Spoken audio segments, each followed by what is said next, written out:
Oh. Ok.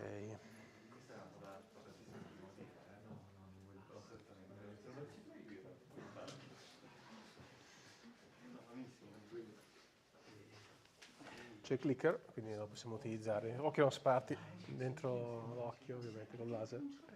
Speriamo di aver puntato giusto la telecamera. Siamo in streaming adesso. Che non c'è nessuno. Va bene, va bene. Siamo già in diretta? Modalità diretta, sì, esatto. Sì. Va bene, ok, vi ringrazio tutti per la vostra presenza e la partecipazione. Mi chiamo Rigel, lavoro in Vedrai, che ha avuto anche in passato l'onore e il privilegio di ospitare le iniziative di Python Milano. Stasera ovviamente un meetup per parlare con due illustri presentatori, con due topic, in cui uno facciamo entrare il nemico in casa, no? Con un linguaggio non avversario, però simile di ispirazione. Poi ovviamente Pietro ce ne parlerà. Quindi diciamo che parlando di linguaggi, non so se qualcuno si ricorda CoffeeScript. CoffeeScript, sì, le persone con più esperienza, un po' più stagionate si ricordano CoffeeScript. Mi ricordo di averlo imparato 10 anni fa, 12 anni fa per un progetto non maintained di una persona che me l'aveva passato.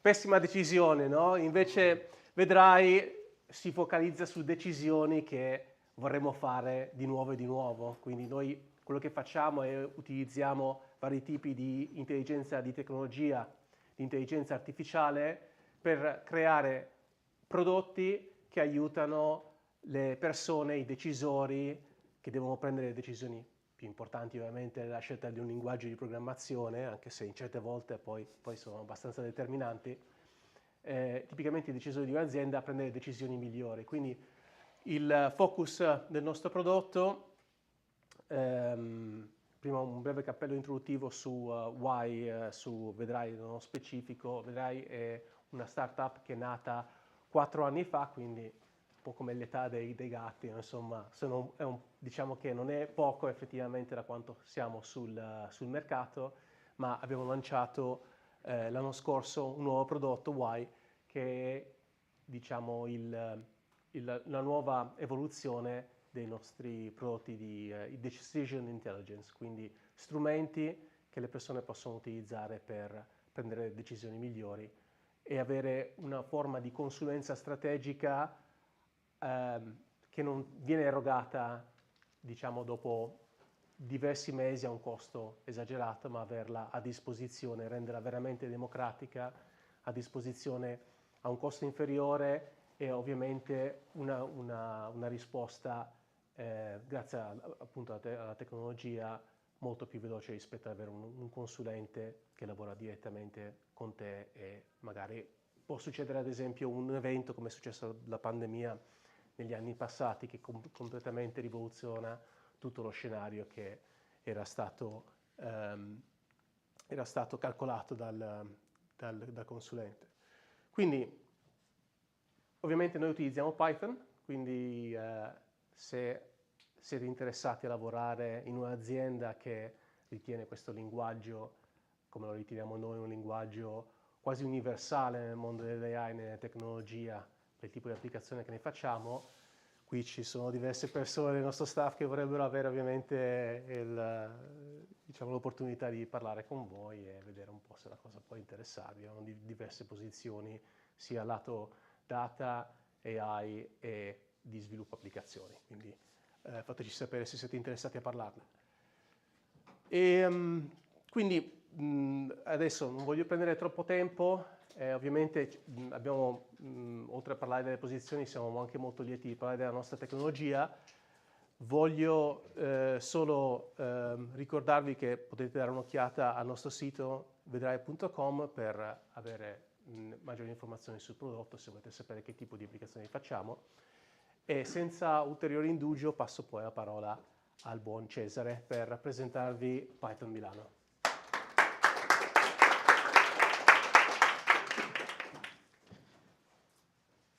Okay, I will switch in English because we do the talk in English. Okay, What is Python Milano? Okay, basically a bunch of people having fun with Python, like Rigel. Rigel it's the Pythonist, the best Pythonist that I know. And okay, what we do 2 monthly meetups. There is this one that is the historical one, let's say. And now we have also another meetup in the third week of the month, which is the PyData chapter for the PyData chapter for Milan. We also have a podcast, Intervista Pythonista.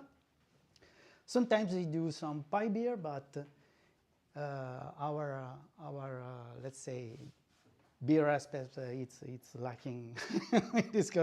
We have to do more PyBeer, I think, Carlo. What do you think? Okay, and also we are cooking a little bit around a new conference that started last year in Pavia, which is Python for AI. I think also this year we will be able to do it. So look at our LinkedIn page so that you will know more about this. Okay, this is our main link, milano.python.it. Here you can find all the coordinates to keep in touch with us. I want to thank you, our hosts.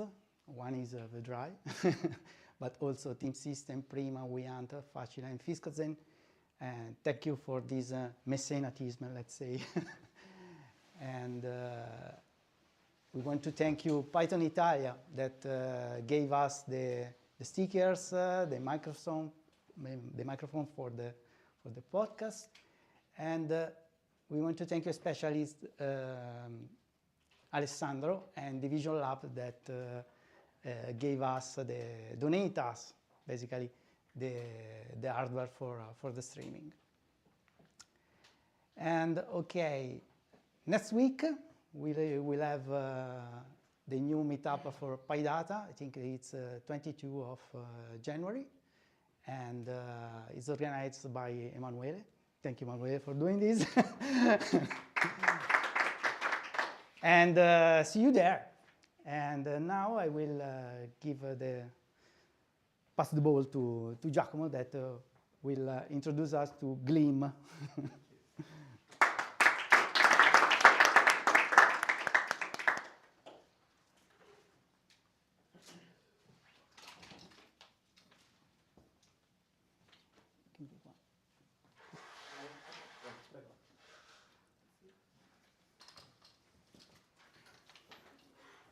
Chiudi la condivisione.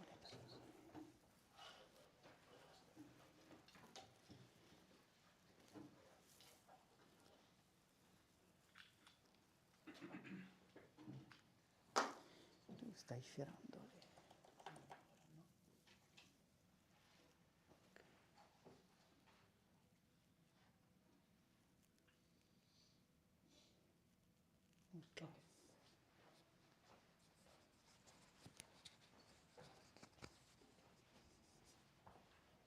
Okay. Hello everyone. Good evening. I would like to start by thanking the hosts for allowing me to talk about something that has absolutely nothing to do with Python, so you've been warned. And sorry for the clickbaity title. Gleam doesn't actually have a Zen, an explicit Zen, but it is a very opinionated language. And I think that some of those opinions might resonate with an audience of Pythonistas. So my name is Giacomo. I'm a member of the Gleam core team, and I do love functional programming. So I'm a bit biased here. So we're talking about Gleam, but what is Gleam if you've never heard of it? So if you go to its website, gleam.run, you'll discover that Gleam is a friendly language for building type-safe systems that scale. There's quite a bit to unpack in just a single sentence. So friendly, what does it even mean for a language to be friendly? Type-safe, so Gleam is a statically typed language. I have a story about that.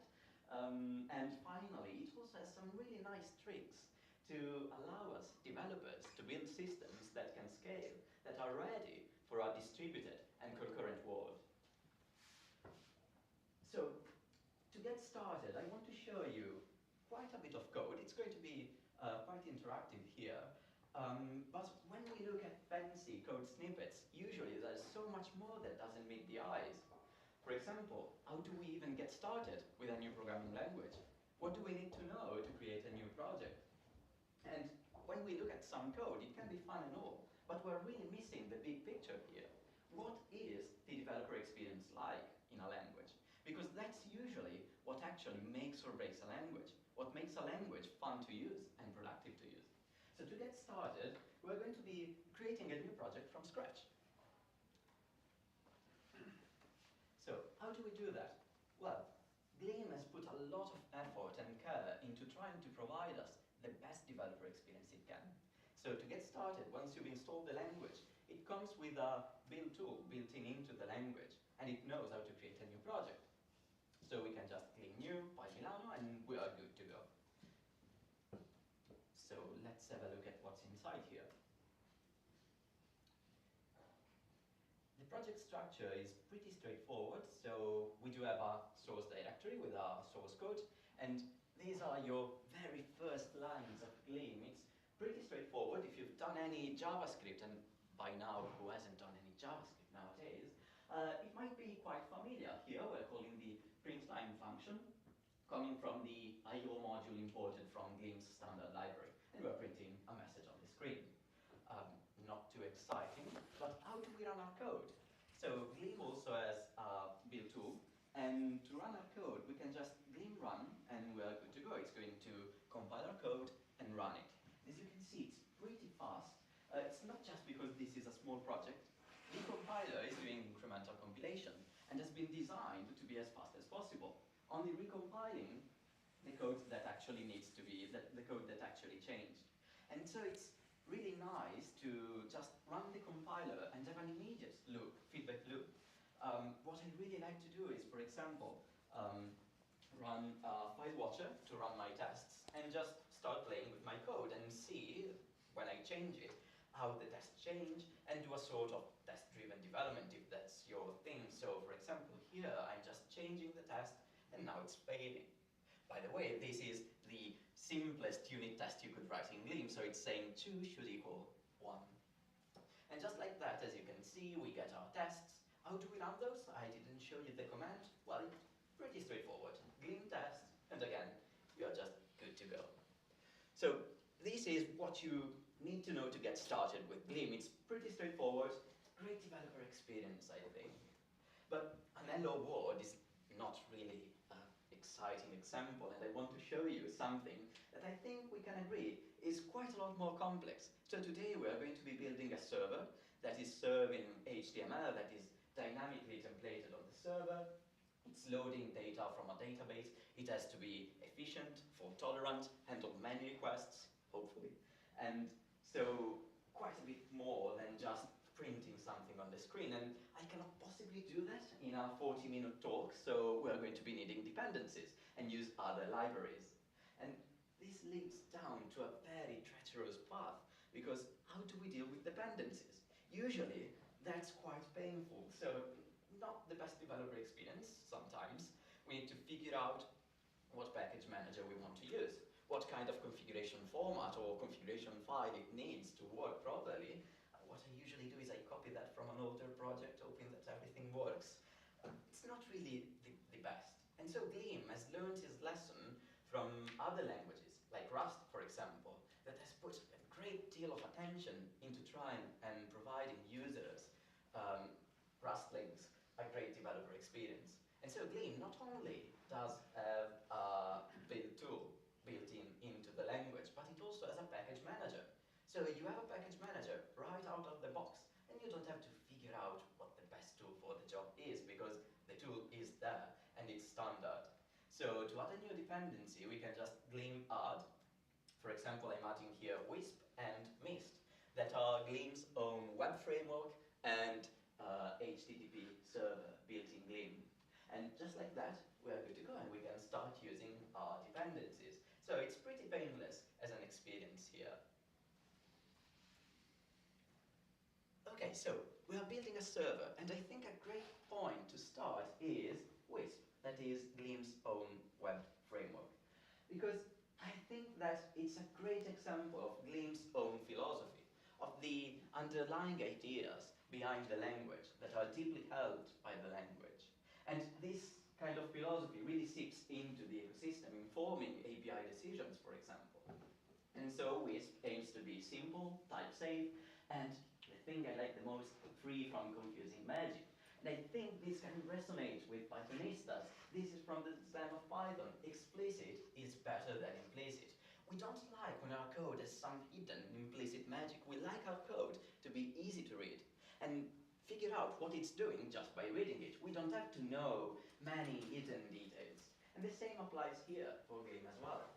So what does it look like? Well, the main idea here is we have requests that are coming from a client, and we are sending back a response here. So a handler defines how to reply to our client request. Here we are just using a good old hard-coded HTML string. We are turning that into a string tree that is used to efficiently build the response, and then we are sending back body, the HTML body with a 200 status code. If you've done any JavaScript or any other programming language, this shouldn't be too surprising. So here we have the types. So Gleam is statically typed. It's saying I take in a request and I return a response that is going to be sent back to the client. But Gleam also has some really nice features to make code easier to write and read. It doesn't stop here. And for example, it has a really nice pipe operator that allows us to focus on what really matters here. We don't really care about the name of those variables. Those are just intermediate steps in a pipeline of transformations. And so we might as well write it as what it actually is, a pipeline. And so what this is actually doing is it's taking the thing that comes up before it and passing it as an argument after it. So this is virtually the same, but it allows us to focus on what really matters. Because again, readability counts. We want our code to be readable. And so the name of the variables there is not really all that important. What's important is this transformation. Okay, but this is pretty simple. So we're not actually doing anything too crazy here. We're just sending a response and our coded HTML string back to a client. What if we want to log the requests or add new capabilities to this handler? Well, the answer in Gleam is you just add another function. For example, here we are calling the log request function. It takes in the request that is going to be logged in the terminal, and then it takes in a callback, an anonymous function, the one you would define with lambda in Python. And what it's doing is it's telling it what to do next after logging the request.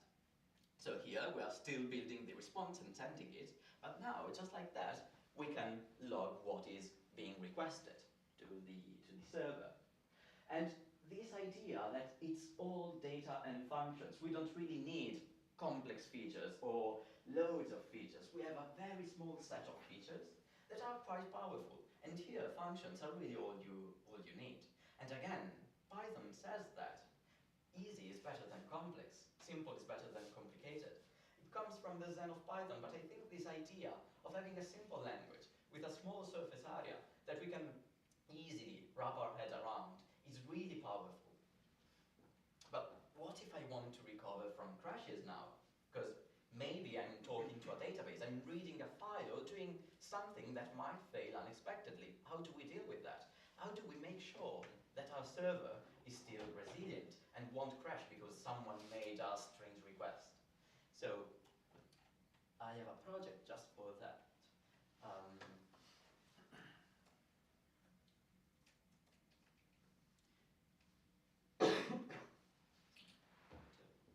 Okay, so here we are logging the request. How do we rescue from crashes? Well, again, that's a functional call, because all you need is data and functions. We don't stray from this idea of having a simple model underlying the language that really ties everything together. So we add another function call, and this is a built-in function to Wisp, the web framework, that is called rescue crashes. It takes in an anonymous function that tells it what to do and what piece of code might fail and we want to rescue crashes from. This piece of code will never crash, but imagine we are doing something a bit more complex. like reading from a database, which we will do later.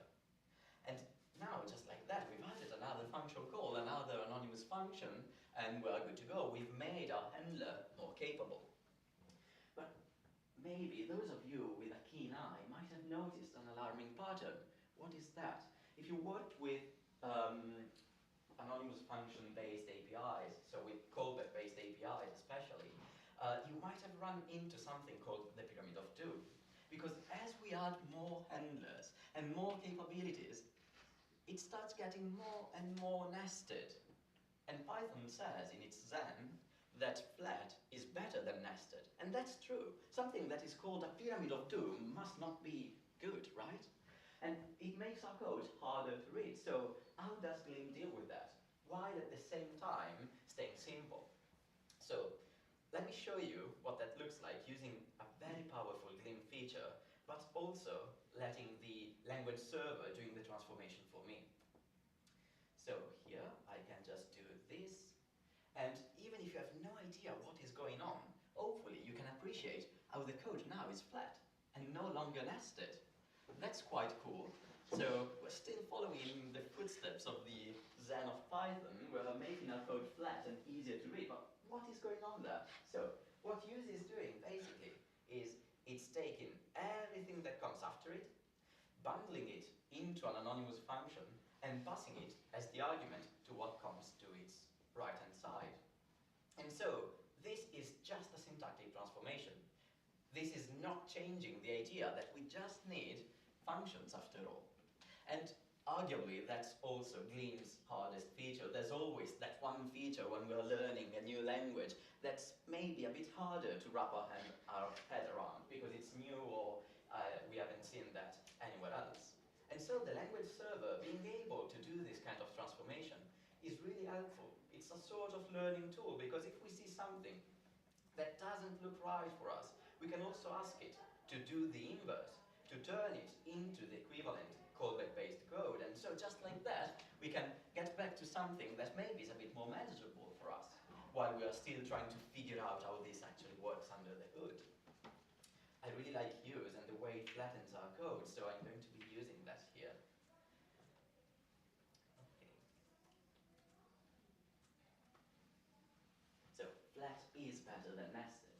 And use is a really powerful feature. It allows us to, for example, focus on the happy path and code in an aggressive way where we are only focusing on what really matters and also propagating errors up the code stack to simulate exceptions. It can also allow us to simulate early returns, to make callback-based APIs manageable and easy to use without having to complicate the language. It can emulate features like async await, for example. But now, let's get to the HTML part, because an hard-coded HTML string is fun and all, but we usually need something more. So here, I want to show you an example of doing server-side rendering. For that, we're going to be using Lustre. That is another great example of what an amazing Gleam library looks like.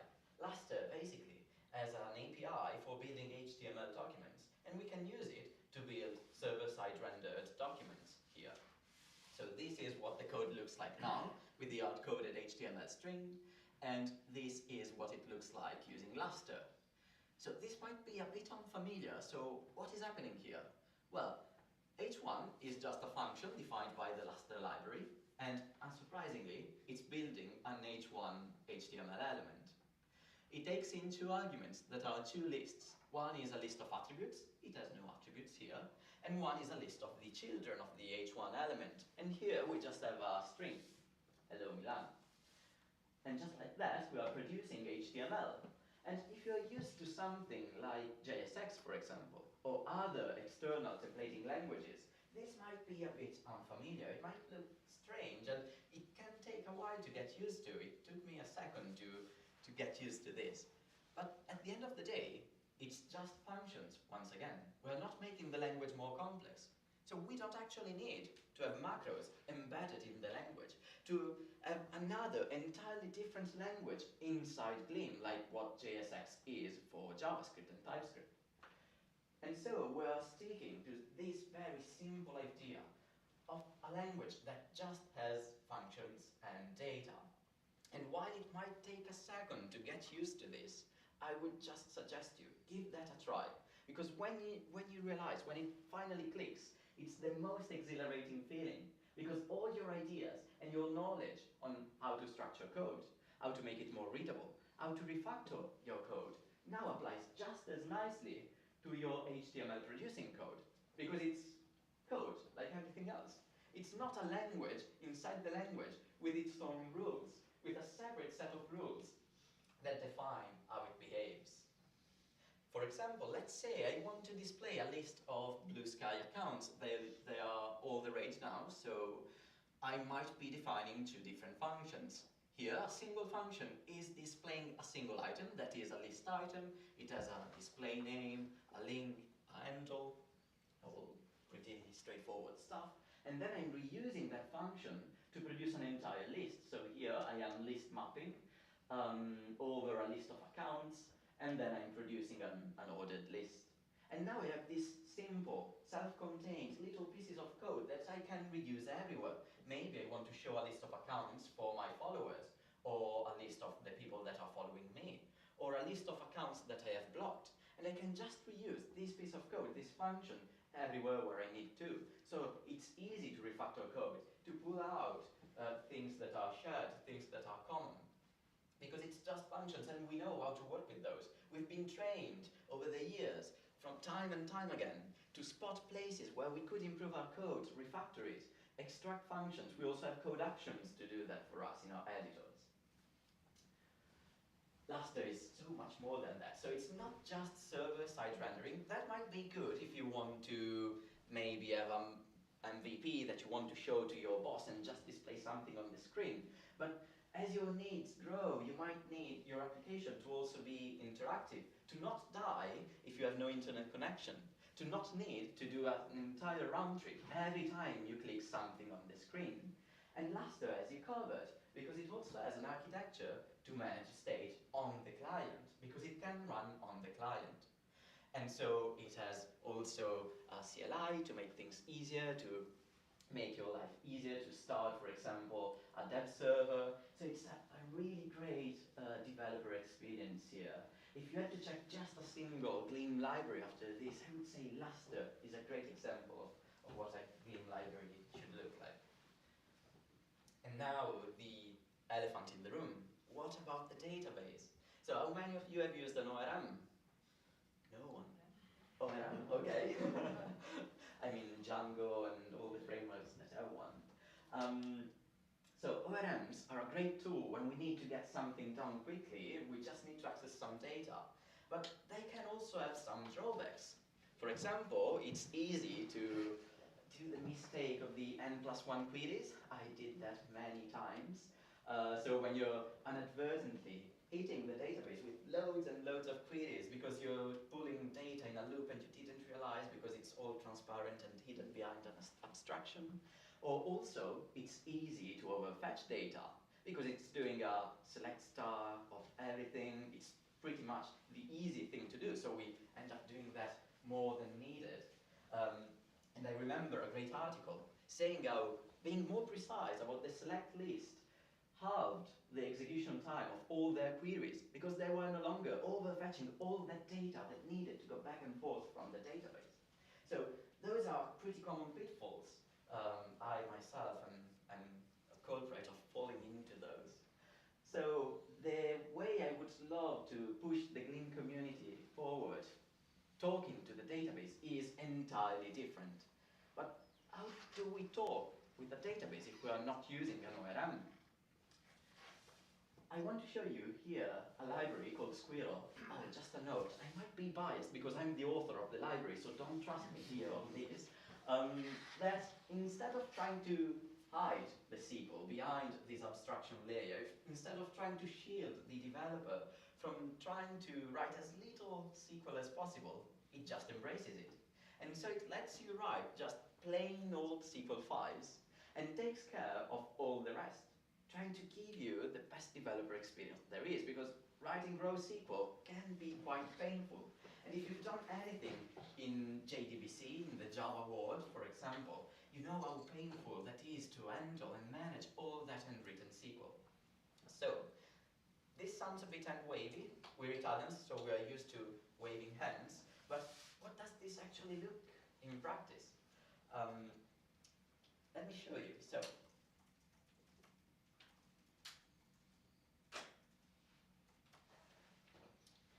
here we have our code that is trying to display Blue Sky accounts, and just before we move forward, I want to point out to this really nice thing here, this really nice keyword to do, that is a Gleam keyword, and it's basically just a way to shut the compiler. Dynamically typed programming languages are great when you want to get things done, to move fast and break things. It doesn't have to mean that it can be the same in statically typed languages. For example, here we can just say, I don't really know what to do here, I don't know the type of this thing, but just let me move forward. Don't stop here giving me an error. So I just put a to-do in there, explore the API, what my code should look like, and then I can get back to it later when I'm done and I figure out the big picture, and now I can take care of all the little details. So here, for example, and it's impossible to miss it because the compiler, trying to be as helpful as possible, is telling us, well, this code is incomplete. It will crash when you run it because, of course, it doesn't know what to do in there, but still, you can move forward.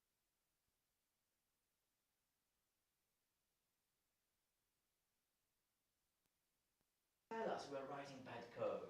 It's like having a friendly per programmer by our side that's very thorough and never gets tired of reading our code. And that's really valuable because it can catch quite a lot of bugs and things we might mess up as we type it.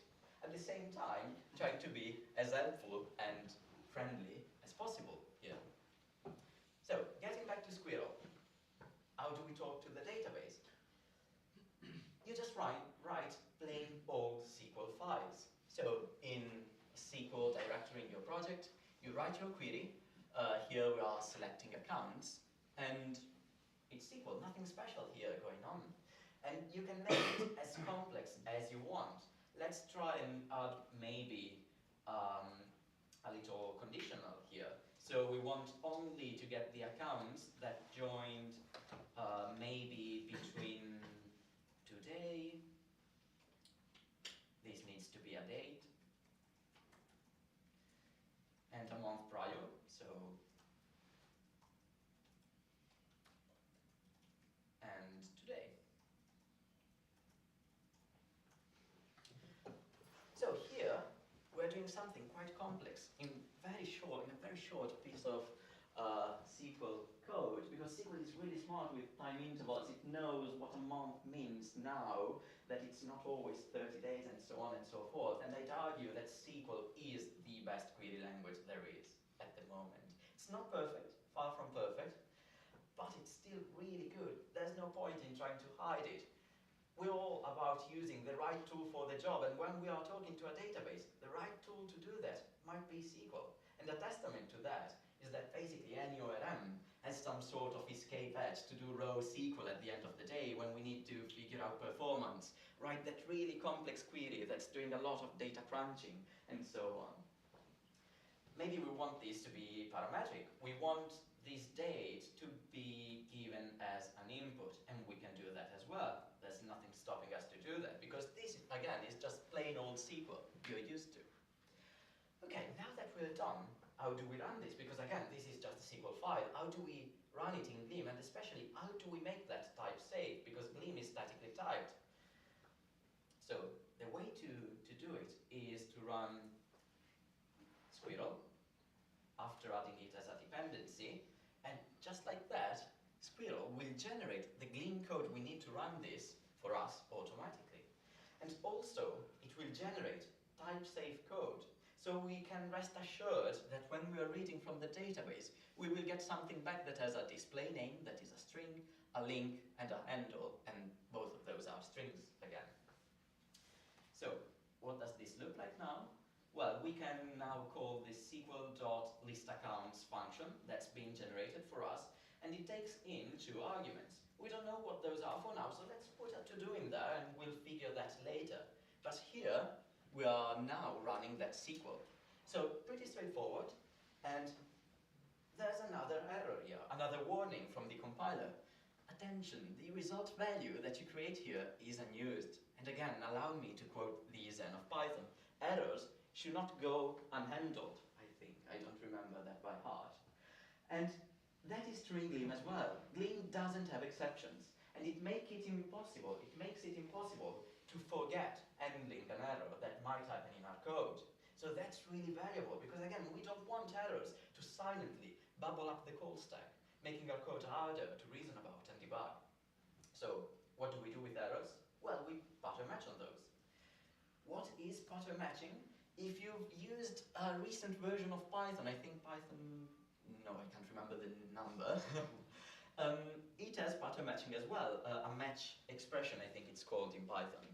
Basically, it allows us to run code conditionally based on the shape of the data, on what we get back.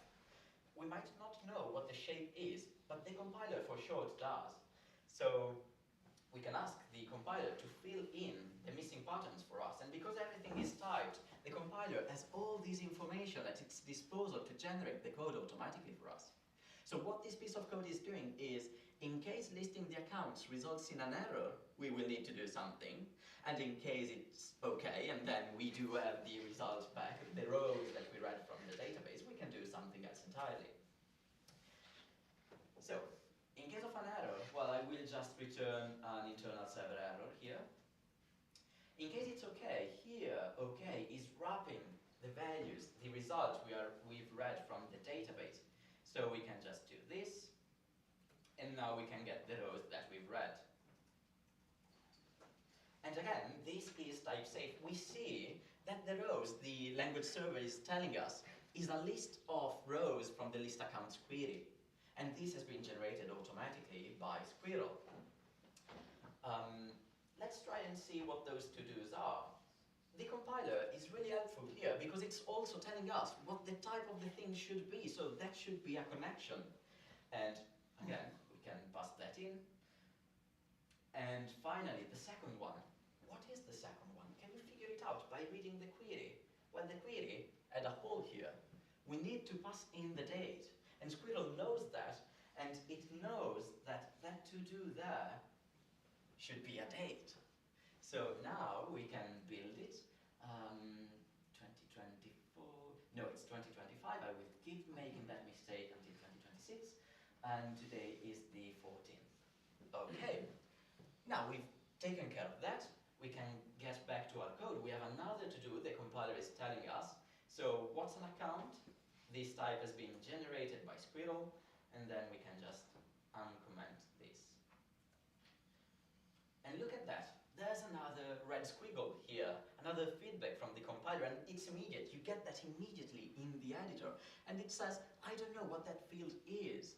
Did you mean display name? So the compiler is trying to be extra helpful here. Again, it's like having a pair programmer, not someone who's here to scold us and tell us off. So it knows that we're trying to access list accounts row, and it knows that it has a display name field, and we might mean that, and we do mean that. Name is not a field here. Now we've taken care of the wording, and again, everything is typed, but we don't have to write the types down. Usually that's something that slows people down. We don't want to be constantly typing types.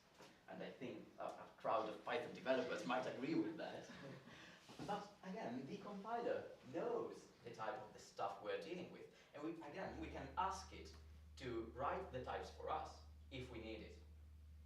But actually, it's just to make things clearer, if it makes things clearer for us, but it's not needed at all. Now we have no warnings, everything should work just fine and not explode when we run it, so let's try it out. Run, and like that, let's see. Here, a list of lovely blue sky accounts. Sorry for the shameless plug, but I had to do it. That's my obligation as part of the core team. And so here we are. With very little code, we've made a server that has great performance characteristics. I haven't gone into that, but it's a full tolerance, can deal even the highest of workloads because it can manage faulty requests that are trying to send us in out of resources errors. So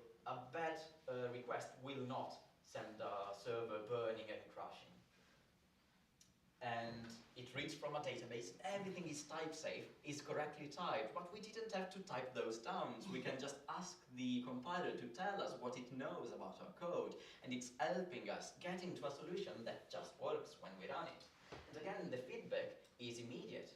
We don't have to wait minutes or even hours for a code to compile. It's super fast because it's doing incremental compilation. So, how can Gleam do all of this? How can Gleam run in the browser with Lustre and also help us implement servers that are fault tolerant, that have great performance? So the secret sauce here is that Gleam compiles to two amazing runtimes. First of all, Gleam can compile to JavaScript. And so it can run everywhere JavaScript runs, which last time I checked is everywhere. So in the browser, as a worker, Amazon Cloud Worker, whatever that might be, a Lambda function, anything really. But it can also compile down to Erlang. How many of you have ever heard of Erlang? Oh, quite a few hands, that's amazing. So for those of you who didn't raise your hand, Erlang is a functional programming language that was developed in the 60s by Ericsson, that is a telecommunication industry, and it has a really nice history because unlike many other functional programming languages, it wasn't born from academia. It was born from the needs of industry to address very specific needs. At the time, Ericsson needed to code phone switches, and it needed phone switches to be fault tolerant, to work concurrently in a distributed setting. Phone switches wouldn't have been all that useful if they could only handle a single phone call at a time. Sorry, I need to hang up because someone else needs to call. That's not really how it was meant to work. And you might have heard of the mythical 9 nines of uptime of the Erlang systems. And they managed to do that thanks to Erlang and the Vim. That is a runtime that was built with these ideas baked into it. This idea of being fault tolerant and dealing with crashes. If a phone switch dies, you don't have to send someone there who has to push a button and restart it. You can build systems that self-heal and that can restart as errors occur without having human intervention there. This idea of concurrency and distribution, again, is built into the runtime. And so Gleam, compiling to Erlang, can leverage this battle-tested, amazing runtime that's been used in production for the past 40, 50 years, which is just amazing. So, wrapping things up, Gleam tries to give you the best developer experience it can. So, it does not just give you a compiler. It's not enough nowadays to give people a compiler. Run this and you're good to go. No, it needs quite a lot more. So, we need a build tool to run our code, to run our tests, to do TDD if we feel like it, to manage our packages and publish our packages to maybe remote repository. It also has a package manager built in, so it can get dependencies without you having to worry about what the best package manager is for this specific project, what kind of package manager is being used. It's just the Gleam package manager. But it has so many other things. One of those, and the thing that I do love with a passion, is the formatter. Mostly because it's the first thing I started working when I started doing Gleam, but also because the formatter basically will change our code. You might have noticed it. As I was typing, the code was being rewritten in a nicer way, and the formatter will do that for us automatically with absolutely no configuration.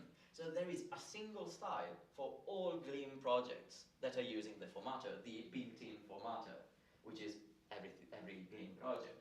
And that's incredibly valuable because we developers, we love wasting time talking about style. Oh, this parenthesis should be here. Oh no, the parenthesis should be on the new line. Where should I put my comma? And I think Python did an amazing job with the white space sensitive code because you really can't do all that. You don't have all that freedom in changing the style of your code. And the same goes here. We don't have that incredible freedom. The formatter has just a single style. This means that every code base you read has a familiar look. You don't have to learn the new coding convention of this group because the formatter will enforce that everything looks the same. And finally, Gleam comes with a built-in language server. Keep in mind, Gleam is a really young language. It's just barely 1 year old, but the language server, as I showed you, is an amazing tool that's matured so much ever since the V1 release of Gleam, and it's a really great helping hand here. So I started by describing Gleam as type-safe, scalable, and friendly. But if I had to use just a single word, well, that would probably be productive. It's a language where you can just do things, because it's a small language. There is only one way, and one preferable way of doing things. Again, I'm using the Zen of Python against Pythonistas, because it has very few features, and there's just one feature to do one thing. When we are considering about new features, we really have to ask ourselves, does this really solve a real problem, or can we actually solve this by using the tools we have? And so we are really conservative with adding new features to the Gleam language. It really has to solve real pains in real code to even consider adding it to the language. Because again, we are committed to having a language that is small and easy to read and learn. I think the best quote there is comes from a member of Gleam's community, Aileen, who put Gleam in production. So Gleam is running in production, and she says, "Looking at my Gleam code makes me feel calm.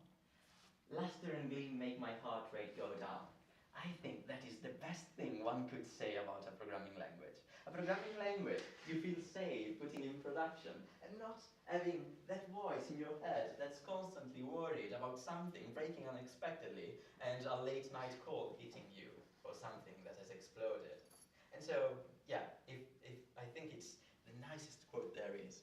Just something that makes you feel calm. Okay, so what's now? Well, my time here is up, I think. Yeah, and I don't want to steal any time from from Pietro.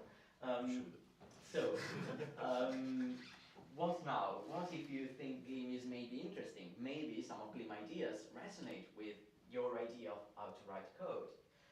Well, the best place to get started is the language tool. So we have an online tool. Again, Gleam compiles to JavaScript. So this runs entirely in your browser on the client, and it will guide you through the entirety of the language. And the language being pretty simple, it will probably take you just a couple of evenings to learn all there is to know to Gleam. If you prefer doing exercises and code katas, maybe, we also have an exercism track. If you don't know what exercism is, it's an amazing website to learn new programming languages. Do check it out. They do an amazing job at that. We have an official track that's been written by the creator of the language, so you know it's good. And you can get feedback from the community. You can see how other people solve the same exercise. I think it's a really nice way of learning a new language, just doing small exercising and getting feedback from other people. Or, the thing I prefer is get in touch on Discord. We have an official Discord. This is where I hang out most of the time, so you will of course find me there online, basically at every time of the day. If you have any question, any feedback, anything you would like to know, or just want to see what the community looks like, well, get in touch there. And so this is it. This was the Zen of Gleam.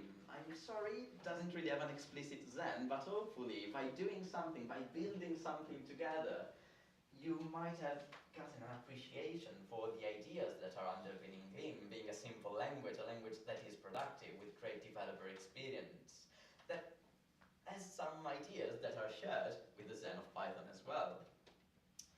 So, my name is Giacomo. The pin star you see there is Gleam's own mascot, Lucy, and thank you so much for coming here today and listening to my talk.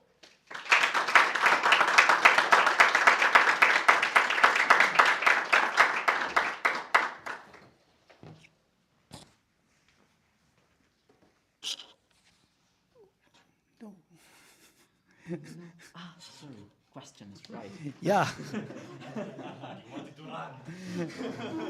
Yeah, You're escaping the questions, right?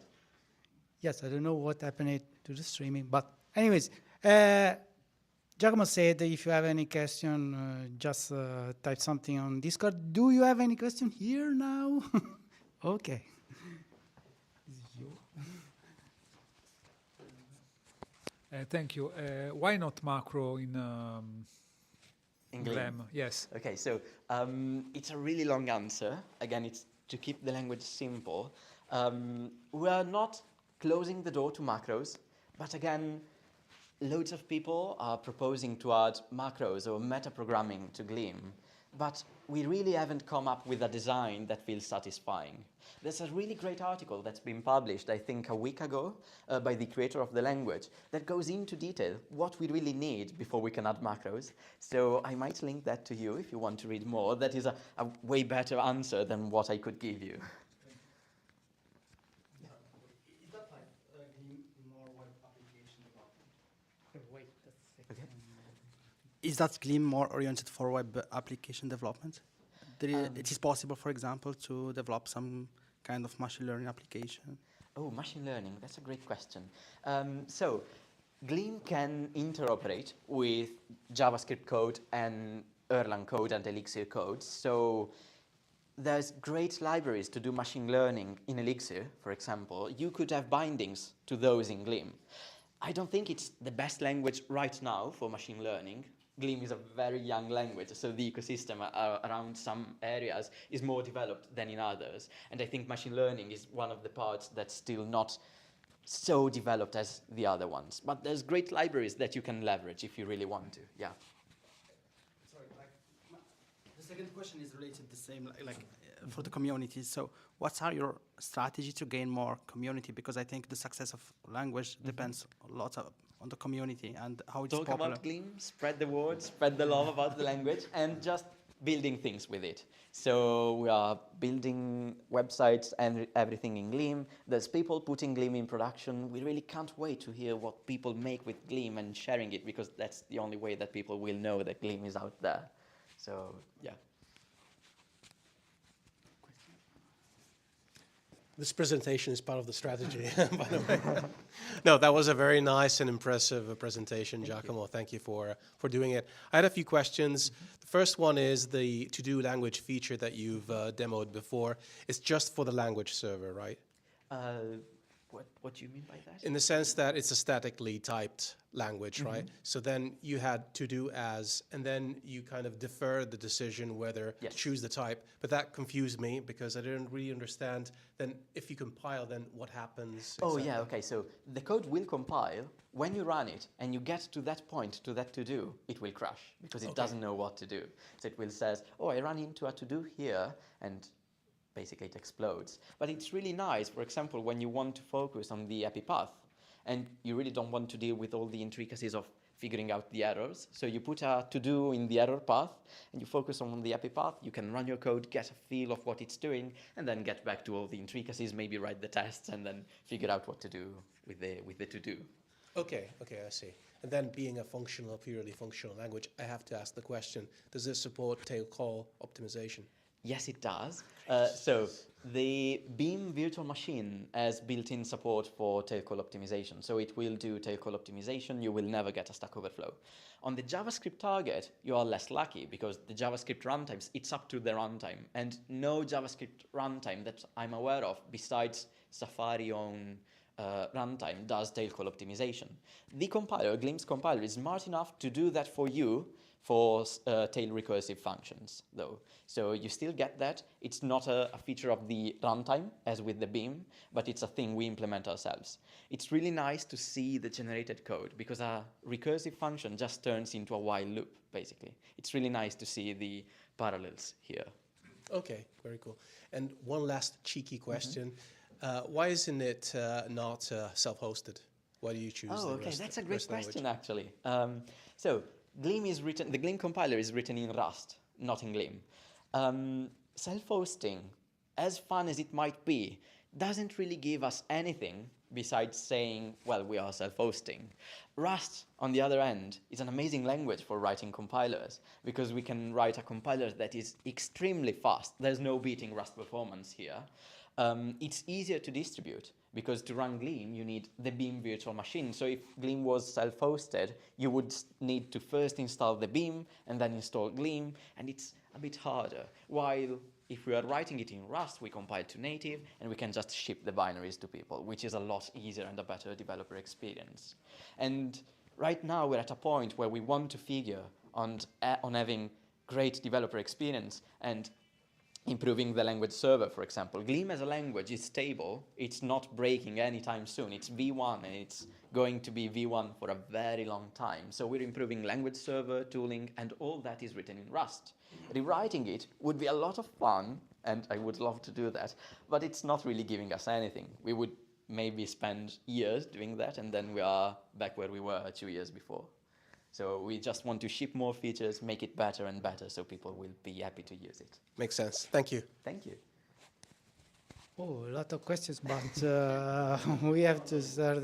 But we have refreshments after. Okay. Yeah, I would love to talk with all of you, so I'm staying I here. don't know, Pietro. I can get some other. Okay, who is the next? Okay. Yeah, it's a very quick question out of curiosity. Can you use the pipeline operator if the incoming argument is not the first? Yes, you can. Let me show you a quick example. If you want to pipe into something that is not the first argument, maybe, let me do this here. Maybe we have a list. We are list mapping. And here we have the mapping function.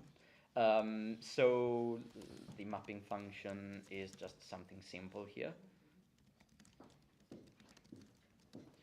So we want to be piping the mapper instead of the list, which is a bit unusual, but one might want to do that. We can do that like this, putting a hole in the thing. So it says mapper, instead of being the first argument, goes here.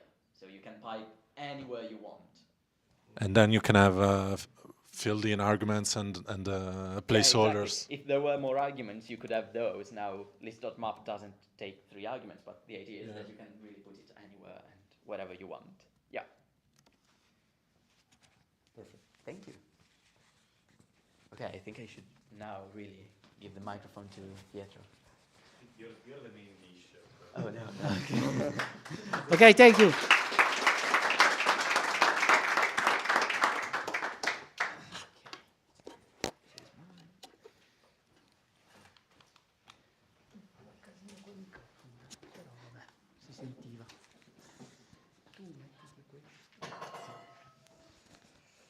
Just 1 minute to set up the new slide. You want to have some refreshments here?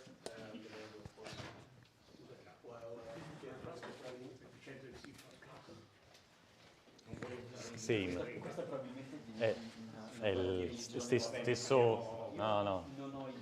è lo stesso